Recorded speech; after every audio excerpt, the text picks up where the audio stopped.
It is rare to see the Sabbath day fall on New Year's Day. Seeing the New Year started on the Sabbath day, I believe that it is a sign that God will surely pour out many blessings this year. God teaches us through the Bible that the Sabbath day is a day to be blessed. Everyone, what is the most blessed thing to hear someone say on New Year's Day? Traditionally in Korea, isn't it common for people to say to each other, "Receive many blessings" on New Year's Day? Isn't it very meaningful, since this Sabbath day starts with a blessing? Therefore, today we will study God's Word with a sermon titled, God's Blessing on the Sabbath Day. Let us take a look at the book of Deuteronomy chapter 28. Let us read God's Word in Deuteronomy chapter 28 verse 1. If you fully obey the Lord your God and carefully follow all His commands I give you today, the Lord your God will set you high above all the nations on earth. All these blessings will come upon you and accompany you if you obey the Lord your God.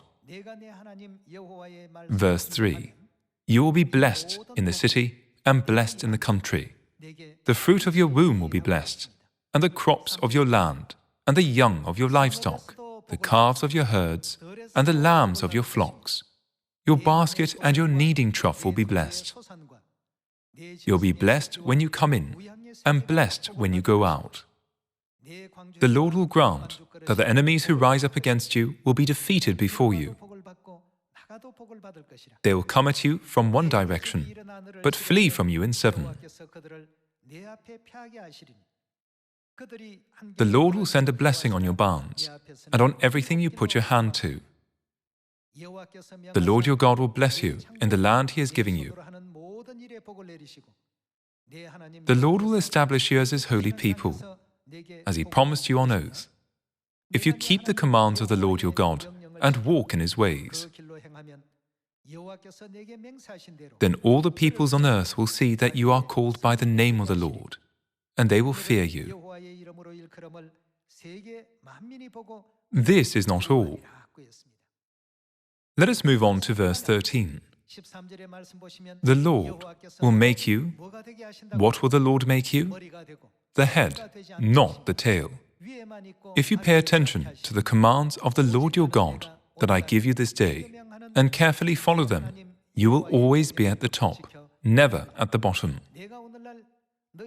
Do not turn aside from any of the commands I give you today, to the right or to the left, following other gods and serving them. Ultimately, if we do what is written in Deuteronomy chapter 28, God will surely allow us to live a blessed life. You will be blessed when you come in, and blessed when you go out. The fruit of your womb will be blessed, and your kneading trough will be blessed. A life of obedience to God's Word is the key to bring the greatest blessing and happiness into our lives. I ask you once again to please engrave these words on your hearts today.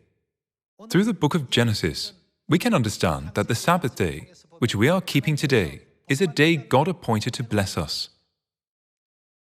People say that if something joyful happens on the first day of the year, joyful things will happen throughout the year. And if something sad happens on the first day of the year, sad things will happen throughout the year.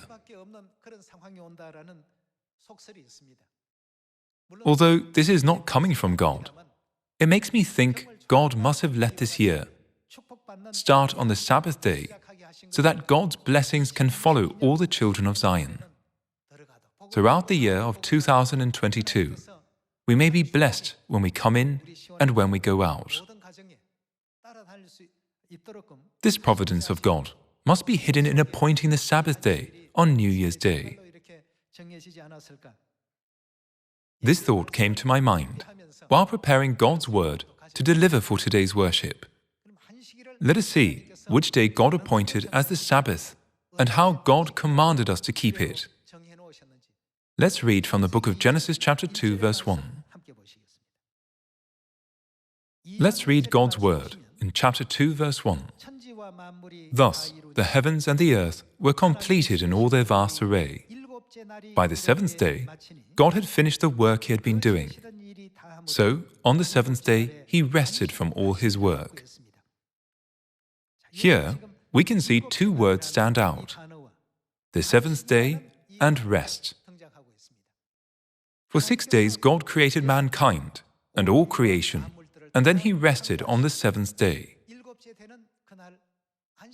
Because it was a day God rested, this day is called the Sabbath, which means to rest. Let's see what is the will of God contained in this day by going to verse 3. And God blessed the seventh day. What did God do on that day? God blessed that day, and He also made that day holy. And made it holy, because on it He rested from all the work of creating that He had done. This is what the Bible teaches us. According to what is written in the book of Genesis chapter 2, the seventh day has an incredibly special meaning. Everyone, doesn't your birthday have a special meaning? Even if you don't prepare a special meal for yourself on other days, don't you prepare at least one special dish on your birthday? On your birthday, the sun doesn't rise from the west and set in the south, does it? Nothing changes on your birthday, but you regard it as a special day because it has a special meaning. The first day, the second day, the third day, the fourth day, the fifth day, and the sixth day are all important. However, God put a very special meaning on the seventh day. God made that day holy. God appointed that day as a day to give a blessing since the time of creation. In the time of creation, God appointed this day as the Sabbath day for us to come to God, worship God, and receive a blessing from God. Let's move on to God's Word in the book of Exodus chapter 20. Exodus chapter 20 verse 8. Here, what does God command us to do? Remember the Sabbath day by keeping it holy. Who is speaking here to mankind? God inscribed these words on the tablets of the Ten Commandments so that we would not forget them. Then, which day among the days of God's creation does the Sabbath day fall on? God said, "Remember the Sabbath day, which is the seventh day." What else did God command us to do on top of remembering this day? God commanded us to keep it holy. These are God's absolute words that show us that God appointed this day to bestow His blessing on all mankind. In order for blessings to overflow, where should we always dwell? We should dwell in God's Word. God's blessings come upon us when we obey and keep God's Word. Some may ask themselves, God said that this year would be a truly blessed year. Yet why is it that my life is so tiring and weary? We need to reflect upon ourselves carefully. Am I doing anything that is pushing away God's blessing? Has there been any moment when I wasn't obedient to God's Word? When I obey and follow God's Word, I can be blessed when I come in and when I go out. The day that God has appointed to bless us is the Sabbath day. Then, what day of the week does the Sabbath fall on in today's weekly system? There are churches that keep Sunday worship, and there is a church that keeps the Sabbath on Saturday. The churches that keep Sunday worship outnumber the church that keeps the Sabbath. People say, "Isn't Sunday the day to go to church?" However, what did God say concerning the Sabbath day in the Bible? God said, "Remember the Sabbath day." We say to people, God made the seventh day holy and appointed that day to bless us. When we tell them this, they say, What's the big deal whether we worship God on Sunday or on Saturday? The day is not important. If the day weren't important, why would God have appointed the day, the seventh day, and even told us to remember that day? It is an important part. To better understand this matter, we need to look at what God taught us to the offering that was lifted up by Cain and Abel. Let's turn to God's word in the book of Genesis chapter 4 verse 1. Adam lay with his wife Eve, and she became pregnant and gave birth to Cain. She said, "With the help of the Lord I have brought forth a man." Later she gave birth to his brother Abel. Now Abel kept flocks, and Cain worked the soil. In the course of time, Cain brought some of the fruits of the soil as an offering to the Lord, but Abel brought fat portions from some of the firstborn of his flock. The Lord looked with favor on Abel and his offering, but on Cain and his offering he did not look with favor. So Cain was very angry, and his face was downcast. This is a very important story in regard to how we worship. Cain worshipped God, and Abel also worshipped God. However, God only accepted Abel's worship, whereas he rejected Cain's. It is because there was something wrong with Cain's offering. Let's find the answer in the book of Hebrews chapter 11. Hebrews chapter 11 verse 4.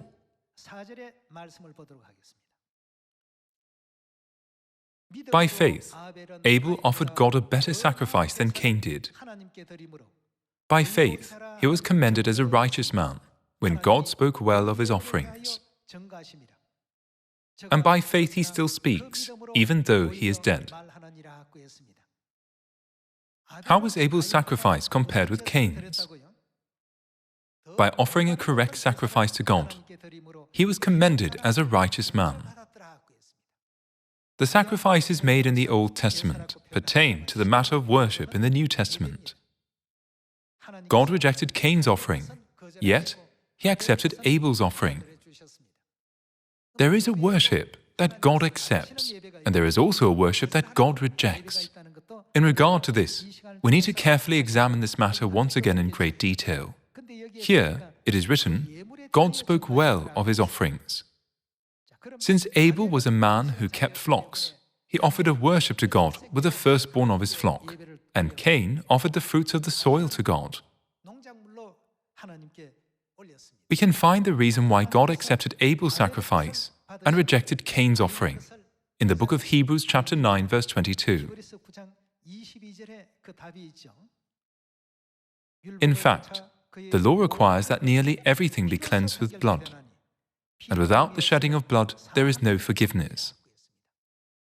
Abel's sacrifice was a sacrifice offered with blood, and Cain's sacrifice was a sacrifice offered without the shedding of blood.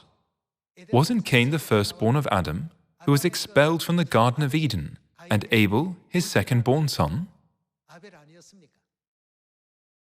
Since the forgiveness of sins could never be given without the shedding of blood, and the lost paradise could not be restored without the forgiveness of sins, God instructed Adam's two sons to offer a sacrifice with blood. Abel accepted it with an obedient heart and offered a sacrifice with blood to God. However, Cain, following his own opinion, offered God a sacrifice with the fruits of the soil. This is why God accepted Abel's sacrifice and rejected Cain's offering. Today, many churches that are as numerous as the sand on the seashore claim to worship God. However, God appointed the Sabbath day. God did not appoint any other day. Then, shouldn't we be the ones who correctly find the Sabbath day and keep it? Let's read God's word from the book of Leviticus chapter 10 verse 1. Aaron's sons, Nadab and Abihu, took their censers, put fire in them, and added incense, and they offered unauthorized fire before the Lord, contrary to his command. Verse 2. So fire came out from the presence of the Lord and consumed them, and they died before the Lord. Aaron's family was a family of priests. When Aaron's sons, Nadab and Abihu, who were priests, entered the tabernacle to worship God with unauthorized fire, fire came out from the presence of God and consumed them. Because of this, they died before the Lord. This clearly shows that a worship that is offered not following the decrees, statutes, and laws of God will not be accepted by God. Whenever the priests put fire in the censers and entered the tent of meeting, it had to be from the fire on the altar of burnt offering. However, the fire Nadab and Abihu took inside was not the fire from the altar of burnt offering. Thinking, it's the same fire, so what's the big deal? They took the fire from a different place with them and entered the tabernacle. As a result, fire came out and consumed them. Let's read the book of Leviticus chapter 16 verse 12. He is to take a censer full of burning coals from the altar. The altar means the altar of burnt offering. Before the Lord, and 2 handfuls of finely ground fragrant incense, and take them behind the curtain.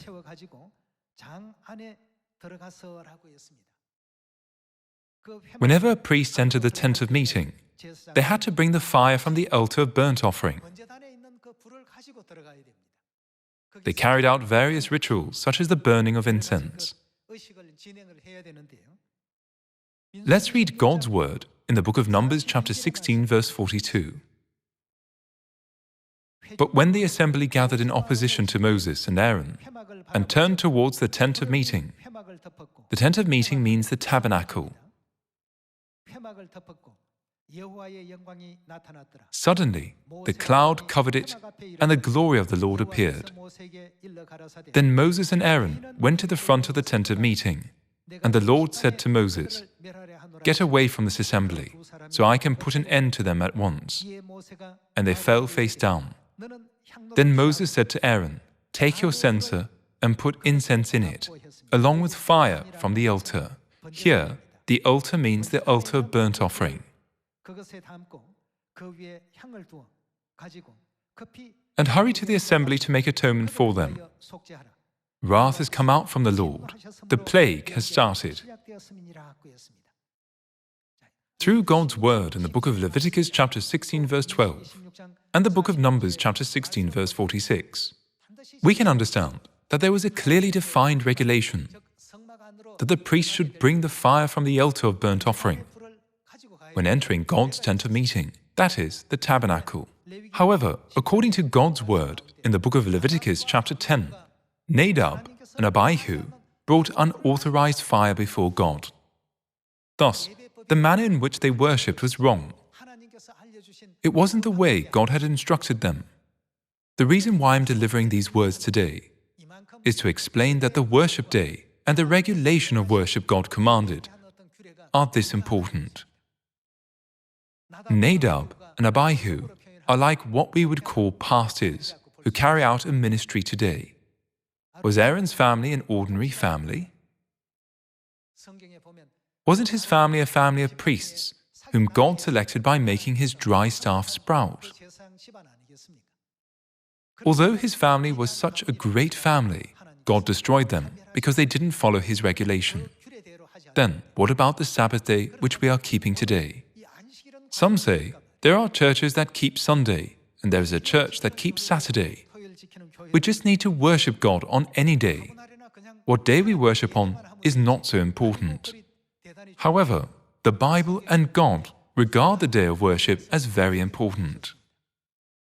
Then, shouldn't we also have faith to regard it as important? God appointed the 7th day as the Sabbath day. Then, what day of the week is the 7th day in modern times? We can understand it easily when we take a look at the calendar, which we use in our daily lives. In the calendar, the order is Sunday, Monday, Tuesday, Wednesday, Thursday, Friday, and Saturday. Which day comes in the first column? Sunday does. What about the last column? Saturday comes in the last column. In the calendar, the first day of the week is Sunday, and the seventh day of the week is Saturday. Some might ask, isn't it different in other countries? Sunday is the first day of the week. This was not made randomly by people, but the weekly system has an origin. Originally, the Bible called the days the first day, the second day, the third day, the fourth day, the fifth day, the sixth day, the seventh day. However, names were given to those days in later times. That's how the first day was given the name Sunday, and the seventh day was given the name Saturday. In today's weekly system, the seventh day in the Bible is Saturday. It's not Sunday at all. The dictionary too defines that Sunday is the first day of the week, and that Saturday is the seventh day of the week.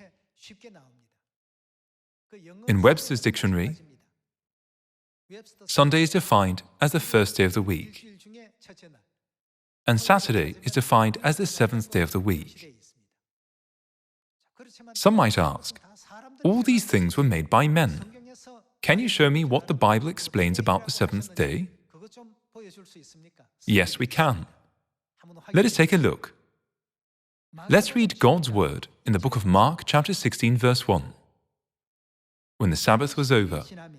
What day is the Sabbath day? When the seventh day was over. According to the weekly system, a week consists of 7 days. Therefore, after the seventh day, it goes back to the first day.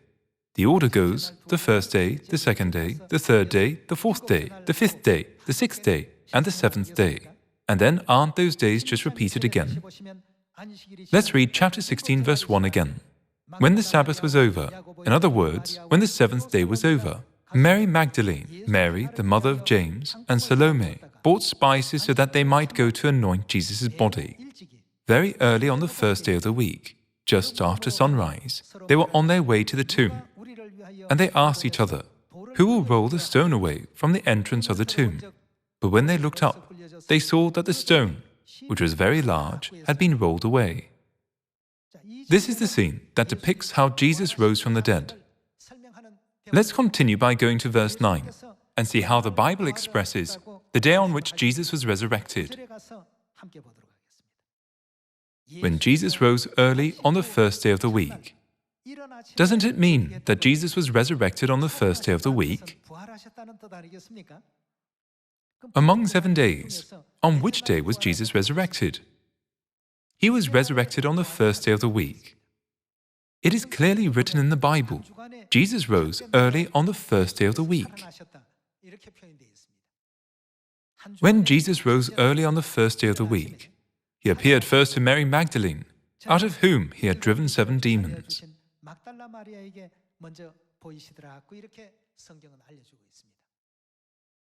Jesus was resurrected on the first day.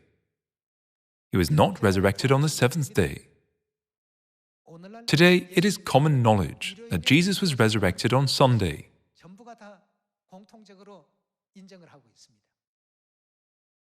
Then, if the first day of the week is Sunday, the seventh day of the week is of course Saturday. God already stated this in all the gospel books of the early church. God said that He rested on the seventh day. Did He ever say that He rested on the first day? God stated over and over that we must remember the seventh day by keeping it holy. Therefore, the worship day God commanded us to keep is the Sabbath day, the seventh day. Let us all keep in mind that Sunday, which is the day Jesus was resurrected, is the first day of the week, not the seventh day of the week. Let's turn to Exodus 31. Exodus chapter 31, verse 13. Say to the Israelites, you must observe. Whose Sabbaths? My Sabbaths. This will be. What will it be? A sign between me and you for the generations to come, so you may know that I am the Lord who makes you holy.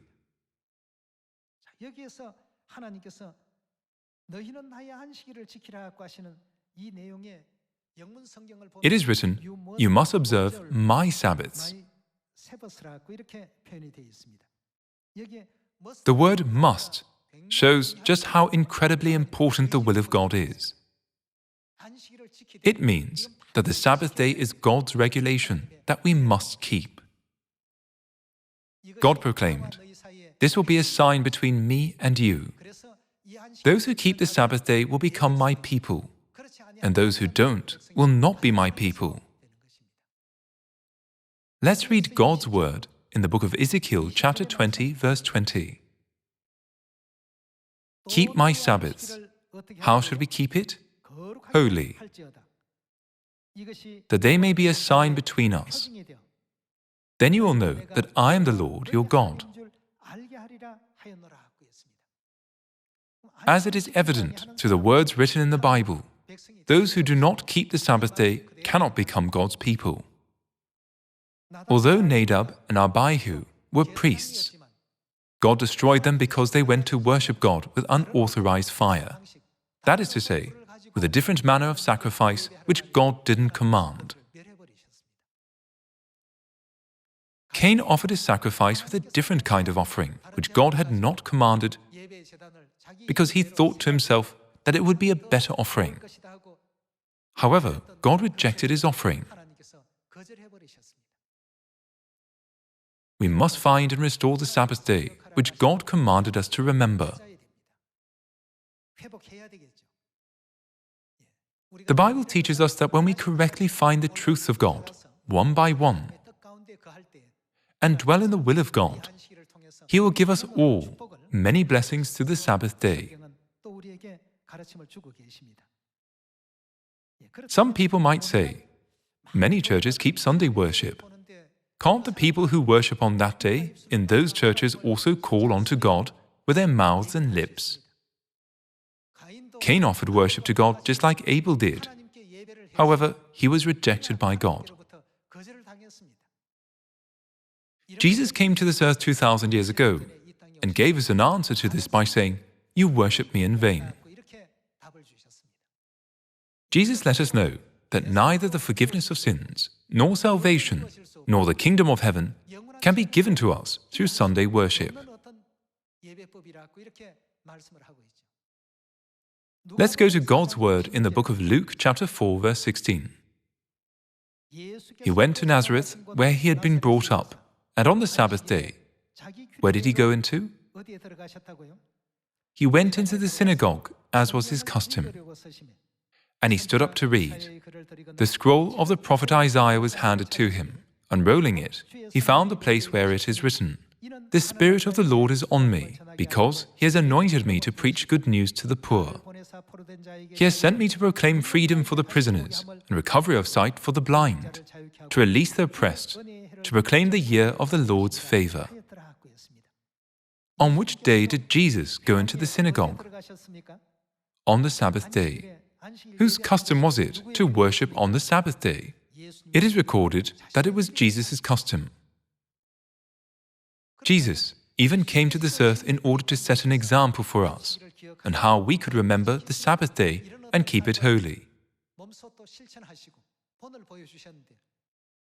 It is so unfortunate that other days that are not the Sabbath day have been accepted as if they were the day to worship God. This really came into effect from around the year AD 321. The Roman Emperor Constantine proclaimed in AD 321, "All judges, city people, and craftsmen shall rest on the venerable day of the sun." This is how the edict to rest on Sunday was issued. Mithraism, which was a religion to worship the sun god, was very prevalent in the Roman Empire. The day which people offered worship to Mithra was on Sunday. As Sunday worship began to infiltrate Christianity little by little, ultimately, Christianity came to accept the practice of Sunday worship. Everyone, we did not appoint some random day as the day to worship God. It was God who appointed the day to worship Him. Let us study all the teachings of the Bible carefully and obey God's word until the day we enter the kingdom of heaven. I pray that God's blessing will come upon all our Zion family members throughout the year. Thank you very much.